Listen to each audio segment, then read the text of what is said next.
সুপ্রিয় সুধী, আসসালামু আলাইকুম। এই ভিডিওটি যারা দেখছেন দূরে কাছে দেশে ও প্রবাসে সবাইকে জানাই ফুটন্ত মিডিয়ার পক্ষ থেকে শুভেচ্ছা ও অভিনন্দন। আমরা যেখানে আছি, যে ভিডিওটি যারা দেখছেন, এটা হচ্ছে চায়না এয়ারপোর্টের মধ্যে।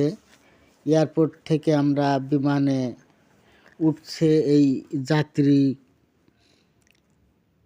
আমরা বিভিন্ন জায়গায় দেখলে বাস বা ট্রেনে ঠিক এইভাবে যাই, কিন্তু একটু ব্যতিক্রম বিমানের যাত্রী অনেকেই অনেক বিমান বাইরে ল্যান্ড করে রানওয়েতে, মাঠে ওই এক্সট্রা গাড়িতে, অন্য গাড়িতে করে নিয়ে সিঁড়ি সেট করা থাকে, সিঁড়িতে কেউ বহন করে।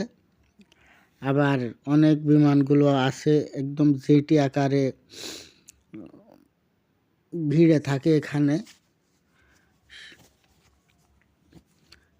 এটাও তেমনি জেটি আকারে আছে, ওই জেটিতে ভিড়ানো রয়েছে। এইভাবেই এইভাবে বিমানে উঠছে সবাই যাত্রী। আসলে তাদের হাতের যে ব্যাগেজগুলো রয়েছে, এই ব্যাগেজগুলো সামনে, আমরা বাসে চড়লে সামনে কাছে রেখে দিই, কিন্তু বিমানের সিস্টেম এটা নয়। উপরে খুব সুন্দর একটা সেলফ করা রয়েছে, সে যার সিটের উপরে এই সেলফের মধ্যে রাখতে হয়। যারা বিমান ক্রু রয়েছেন, এরা খুবই সুন্দরভাবে সযত্নে এইগুলো তদারকি করে পুরো যাত্রী যখন চলে আসে,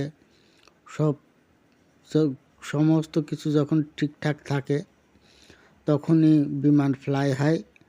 এই যে উপরে সেলফগুলোতে এই যাত্রীরা তার ব্যাগেজগুলো রাখছে, প্রয়োজন বোধে নিবে, কিছু বের করবে আবার রাখবে, ওখানে রাখছে।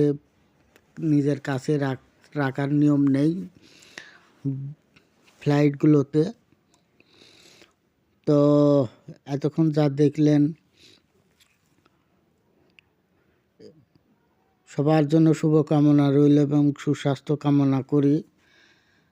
আমাদের এই ভিডিওটি যারা দেখছেন একটু শেয়ার করবেন, লাইক দেবেন, এবং আমার এই চ্যানেলটি এখনও যারা সাবস্ক্রাইব করেন নাই, তো অতি তাড়াতাড়ি সাবস্ক্রাইব করে দেবেন। শুভকামনা রইল সবার জন্য। আসসালামু আলাইকুম।